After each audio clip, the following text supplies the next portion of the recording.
Welcome to Red Eye. I'm Greg Gutfeld, as I'm known in the UK, Baby Spice. Let's go to TV's Andy Levy for a pregame report. Andy, what's coming up on tonight's show? Thanks, Greg. Our top story tonight, a UN commission calls for the worldwide legalization of prostitution. Guess it's time to move to the world. Am I right, fellas? I guess that really doesn't work here. Plus, a new survey shows that men think their female friends are more attracted to them than they really are. I guess, once again, I'm the exception. Getting sick of it.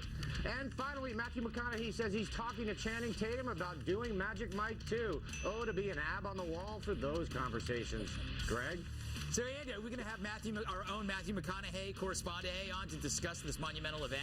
No, Greg, he's no longer with us. What happened? Well, he works for Greta now, Greg.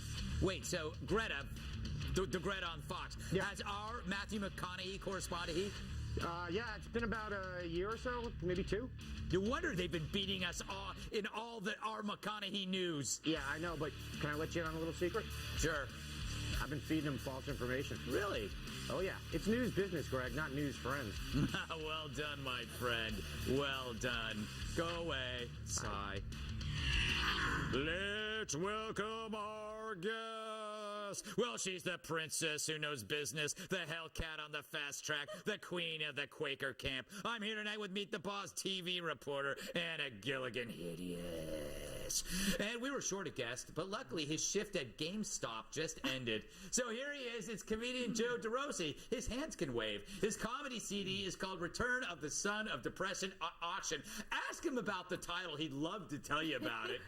And in Philadelphia, he's considered a hoagie. It's my repulsive sidekick, Bill Schultz.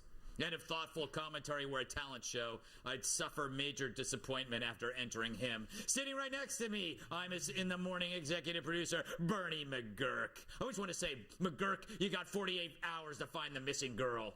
I don't know why. And he'll never confess that his writing's a mess. It's our New York Times correspondent. Good to see you again, Pinch.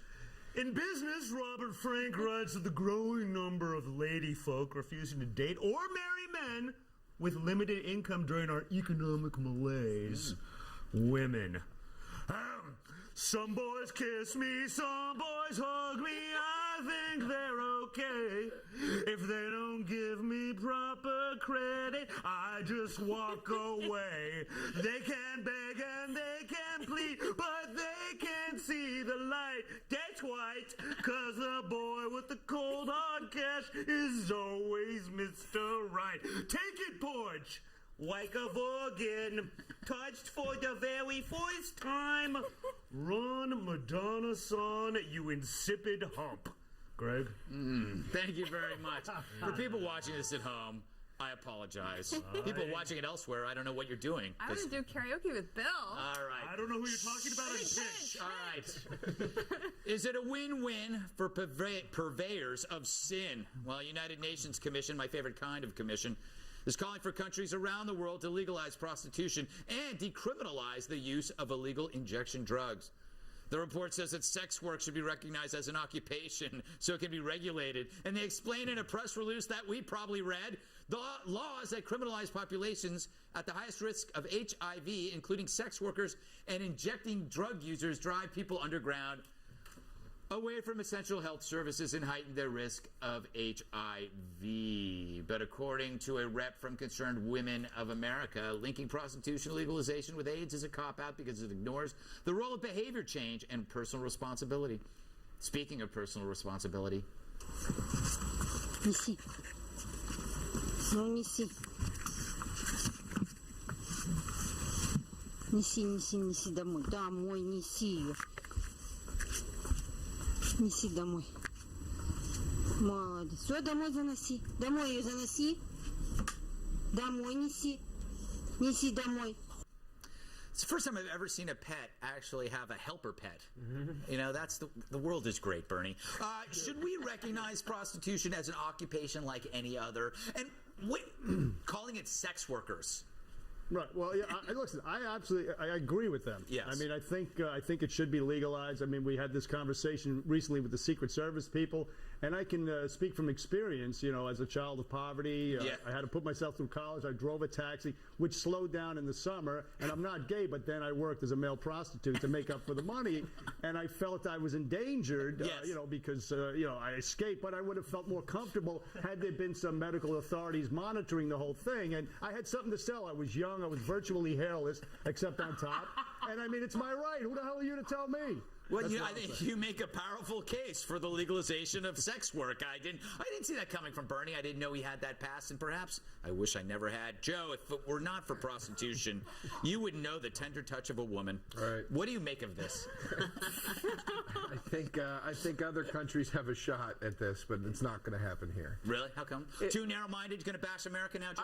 I'm not going to. It's not even that it's too narrow-minded. The whole morality argument of this whole issue is just a diversionary tactic. It's just a thing to distract us. They want this thing out there, prostitution, illegal drug use, AIDS, all these things happening, because it's another way to help keep the poor people in the place they are, fighting with each other, miserable and unable to move forward. They don't want to fix these things. They want to keep them out of control. Can I ask you one simple question? What? Who are they? Your superiors, sir. Am I working for something? I don't know. What are you talking about? Who is they? The UN? The powers that be, I would say. right. Not the UN. That's why I'm saying other countries, I think, have a chance of pursuing this. Trilateral Commission? But I don't think it could happen here. I don't think- Trilateral. You're talking about the trilateral. I'm talking about the Commission. American government. None dare call it conspiracy. None dare call it conspiracy, except for Anna Gilligan, who's a conspiracy of beauty. Would it be safer for everyone if prostitution was legal and regulated? I think so. I think we're not paying attention to what they're trying to say here, which is that yes, IV drug users and prostitutes are at a higher risk for contracting HIV, but because their behavior is illegal, they don't have access to the help they need to prevent it and then get treatment. And the result is that they're spreading it further. And I think we should put ideology aside and look at it from a public health perspective. It's not helping anyone if these people continue to spread it.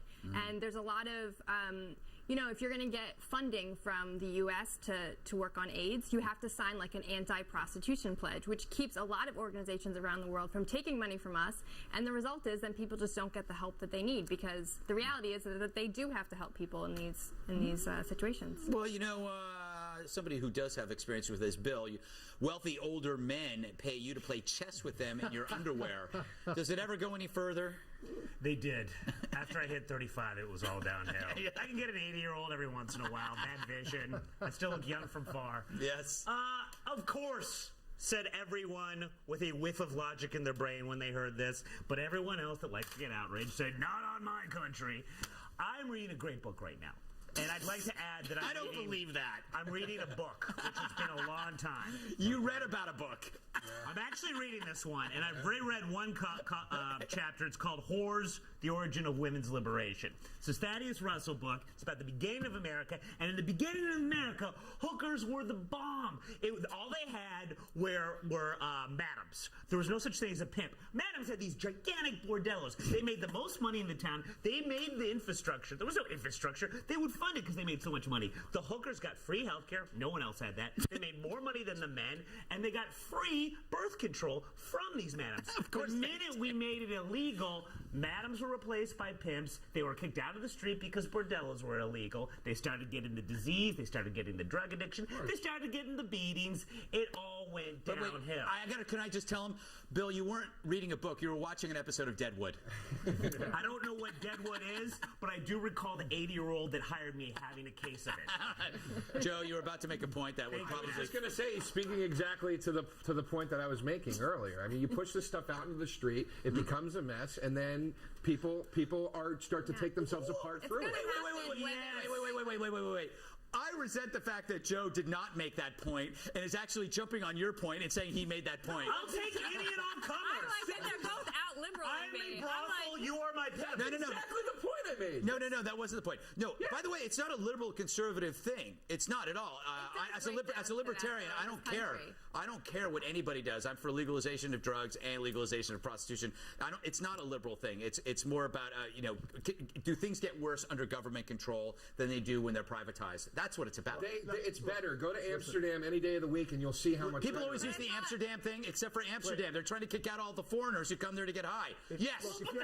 If you're a poor young woman living in a shack in the black hole of Calcutta, I mean, who the hell is anybody to tell her she can't use whatever asset she has to try to raise herself above that? And that's the reality in a lot of places around the world. But I want to make one point. I cannot take any kind of recommendation from the UN because they're wrong on just about everything. And you know they're doing this to help them get laid and help them get drugs. Because look, the UN has some very corrupt people there. They stand to gain from this in ways we don't even understand. So you can't throw the baby out with the bathwater. It's a valid point they're making. This was an independent study that they did. And there's some valid points. Are you accusing me of abusing babies? Because yes, I am, Greg. You know what? Are you accusing me of using bathwater? Because I can tell you, madam, I do not. That is true.